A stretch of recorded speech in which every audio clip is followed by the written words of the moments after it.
के छ हौ काका, सन्चै हुनुहुन्छ? धन्यवाद छ। छलफल गरौँ। के कुराको छलफल गर्ने काका भन्नुहोस् त? सिरियस कुरा गर्नु, मसँग सबै कुराको उत्तर सबै कुराको उत्तर छ?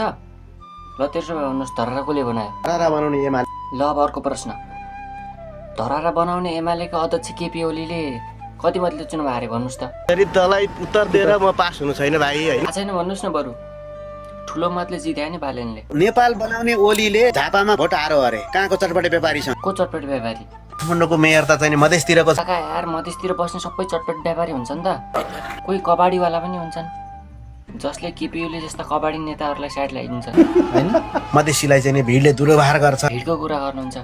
हजुर आफै बालेन दाइको दुर्व्यवहार गर्नुहुन्छ? त्यो तेली केटो, देशी आँखा पनि खबटे, मधेसतिरका इन्डियातिरका आँखा पनि गजब बेइज्जती। महेन्द्रको कालो चस्मा लाएर दुनियाँ ढाँटेको छ। पातलो सा भइकन मोटो साहु भनेको छ।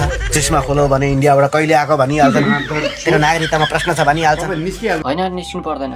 बरु रवि लामिछानेको बारेमा पनि केही भनिदिनुहोस् त काका। यो मान्छे नेपाली होइन है। म नेपाली होइन भने को हो? यो अमेरिकी नागरिक हो है। म युएस पासपोर्ट फालेर आएको मान्छे हो। कम अमेरिकामा श्रीमतीदेखि भागेर उनी यता हाम्रो देशमा आएका छन् है। अमेरिका बसेका छोराको अनुहार हेर्ने ठुलो रहर, जेठी श्रीमतीबाट छोरी मात्रै जन्मे, त्यसकारण उनले अमेरिका नि छोडे अरे यार। अनि यहाँ आएर बिहा सिया गरे। 4वटा श्रीमती बिहा गरेर मान्छे भनेर बनाइदियो। अर्काकी स्वास्नी ल्याउन पनि सहकारी लुटेर 50 लाख चलाएको रहेछ। धेरैवटीको प्यारो हुन टिभीमा चिच्याको एटेन्सन सिकर हो। टुच हनिरने कोही भागेर विदेश गएका थिए, स्वास्नीको फरिया समाएर छोड्दिनुस् मलाई। भयो काका, छोडिदिनुहोस् यार। तपाईँले स्वास्नी मात्रै भन्नुभयो क्या। आरिसगार छन्, मभन्दा धनी छन्, कोही करोडपति छन्, स्वास्नीका मालिक छन्। नचलाउनु। चलाउनुहोस् रे, छोडिदिनुहोस् उहाँलाई। अनि अरूलाई नराम्रो भनेर तपाईँ कसरी नेता भन्नुहुन्छ? नेता भए म त ज्यान मारेको छैन, ब्याङ्क लुटेको छैन। स्वास्नी फेर्दै हिँडेको छैन। Please leave me. त्यही त, रवि दाइ रिसाउनु भयो। अहिले त हो नि, रिस उठिहाल्छ नि। इरिसार के नापेको छ त? काका, पुण्य गौतमलाई नि अलिकति पेल्नु पर्यो है। गोतामे विजय साईको अर्को अवतार हो। त्यसो भन्ने नक्कली माओवादी बनेर खाए, पढ्दै नपढी पिएचडी भनेर ढाँटो। तपाईँले यस्तो वाहियात कुरा गर्ने हो? उठ्नलाई सजिलो होस् भनेर सिधा नाम राखेर पुण्यराज गौतम भनेर भाँडो थापेको छ। जेठी कान्छी स्वास्नी पालेका छन्। म रक्सी खान्न, मासु खान्न। स्क्यामर हो, त्यो ढाँटै खाने मान्छे हो, एटेन्सन सिकर हो, लागेर चिनिएको मान्छे हो, बहुबियाको तनावमा डिप्रेसनमा गएको मान्छे हो, बढ्ता हुनेर ठुल्ठुला साहु महाजनसँग दुर्गा प्रसादसँग जुझ्ने हुँदा नै बित्यो। अपमान गरेको मैले खप्न सकिनँ। पुण्य गौतमलाई त नराम्रो भन्नुभयो, ठिक छ, तर राम्रो गर्नेलाई त राम्रो भन्नुहुन्छ होला नि, होइन? जस्तै कुलमान घिसिङ, जसले नेपाललाई उज्यालो बनाए। स्विच अन अफ मात्रै गरेको हो। त्यस्ता इन्जिनियर धेरै छन्। कुलमान मर्यो भने पनि नेपालमा बिजुली बल्छ। भित्र घर अँध्यारो छ, बाहिर चाहिँ तमाङले चाहिँ टर्च लाइट लगाएको, तरुणीको अनुहार पकड लगाएको मात्रै हो। कुनै महान मान्छे पनि होइन, एउटा औषध जागिरे। ल अब महावीर पुनको बारेमा पनि 2-4 शब्द जाओस् न त बाजे। ढ्याम्बे मगरले कुण्ठाको किताब बेचेर करोडौँ लुटिसक्यो। लोहारको जस्तो आरन चलाएर डाङडाङ पारेर लुटिरहेको छ। नासाका वैज्ञानिकले नगरेको आविष्कार नेपालका मगरले गर्न सक्दैन। विदेशी प्रविधि चोरेर यहाँका लाटा मूर्ख मङ्गोल भोटे छाती मात्रै भएका गिदी नभएकाहरूलाई सर्लक्कै लुटेर अरबपति भइसके। कहाँ यार, हजुरको नजरमा राम्रो मान्छे को हो? राम्रो गर्नेलाई त राम्रो भन्नुहोस् न। राम्रो भनेर अब उनीहरू ह्यान्डसम छन् कि?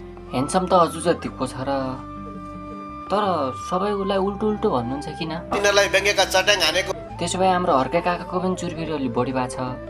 त्यसो भए उहाँलाई पनि व्यङ्ग्यको चट्याङ हान्नु पर्यो ल काका। हर्के जस्तासँग कराउन लड्न म जानु कहाँ? हर्के चाहिँ ग्रिन टीले मात्ने लुरेत राई कहाँ? म कति पेग हुस्कीले पनि नगल्ने चाहिँ बलियो तामाङ। तामाङ? हजुर तामाङ हो? एउटा चोखो जैसी बाहुन हो। कसरी चोखो?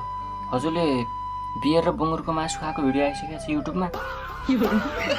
मङ्गोलियनलाई क्रिस्चियन बनाउने अन्तर्राष्ट्रिय ठेक्का खुल्यो, कोरियाबाट आयो। बियर खानु बियर।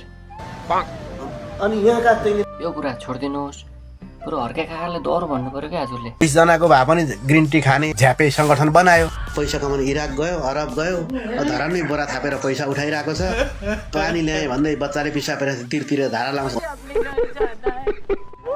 बाबु के भन्ने? म नेता बन्छु भने वर्षौँ भइसक्यो, खै त नेता बन्ने प्रोसेस लामो सङ्घर्षको भट्टीबाट नेता जन्मिन्छ। नेता बन्न त्यस्तो लामो सङ्घर्ष गर्नै पर्दैन रहेछ काका। देख्नु भएन राष्ट्रपाका सांसदहरूलाई? गुवान जस्तो मुकुन्द घिमिरेलाई किन मौका दिएन? कस्ता सांसद मन्त्री भइसके। आफूभन्दा भतिजको उमेरका मान्छेहरू सांसद नेता भइसके, तपाईँ चाहिँ के गर्दै हुनुहुन्छ? सामाजिक सञ्जाल इन्जोय गरेर बसेको। नेता बन्छु भनेर हिँडेको मान्छे सामाजिक सञ्जाल इन्जोय गर्दै बस्ने हो त? अनि सामाजिक सञ्जालमा चाहिँ कसको भिडियो हेर्नुहुन्छ त काका?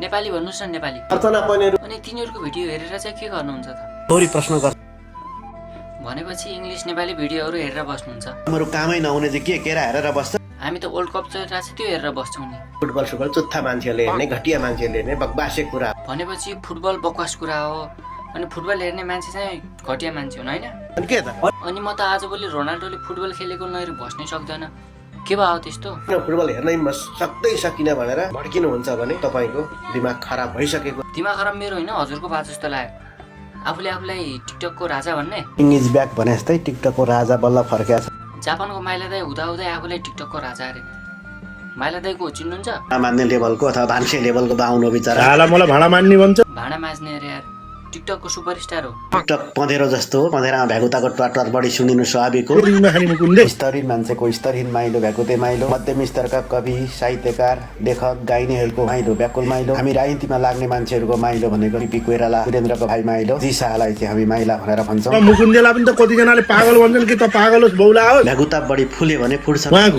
मेरो खेत बाँचिया छ पुरै एउटा परिवारलाई खान पुग्छ जा गएर हलो जोत हलो जोत रे टिकटकमा गफ जोतेर फलोवर्स कमाउने पैसा कमाउने मान्छेले हलो जोत्छन् खै साजना खर्च पठाउनु भएको छ मायाको चिन्ह आकर्षक गिफ्ट हुनुपर्छ पठाउनु भएको छ मलाई एउटा ह्याट लगाइदिँदा उहाँलाई के फरक पर्छ र पोख्नु दाजु पोख्नु गिफ्ट आइरहेको छ देश विदेशबाट साथीहरूले कसैले 50,000 कसैले 20,000 कसैले 20 रुपियाँ पनि इसियामा पठाइदिन्छन् समाजको लागि लगानी भएको छ यो खेर जाँदैन अल्ट्राजीले रोज देख्दै गरेकोले उहाँलाई पर्खिन उहाँको हेरौँ न त कुबेरको भण्डारमा कति चाहिँ दान गर्ने सम्पत्ति द्रव्य रहेछ अल्ट्राजीलाई फलो त गरिहाल्छ नि यत्रो धनी मान्छेदेखि जसले नै फलो गर्छ मै पनि गर्छु ओहो अघि त सबैलाई नराम्रो भन्दै हुनुहुन्थ्यो त के अनि आफूलाई गिफ्ट दिने मान्छेलाई चाहिँ राम्रो भन्ने अझ तारिफ पनि गर्ने ट्रम्प जस्तै रिपब्लिकन मुकुन्द घिमिरेलाई ह्याट सुहाउँछ भनेर उहाँ डोनाल्ड ट्रम्पकै देशमा स्थापित भइसकेको ओली किङजीले मलाई ह्याट लगाइदिनु भएको छ आफूलाई गिफ्ट दिएपछि त विदेश जाने मान्छेहरूलाई पनि राम्रो भन्नुहुँदो रहेछ अघि पछि त विदेश जाने मान्छेहरूलाई त के भन्नुहुन्थ्यो त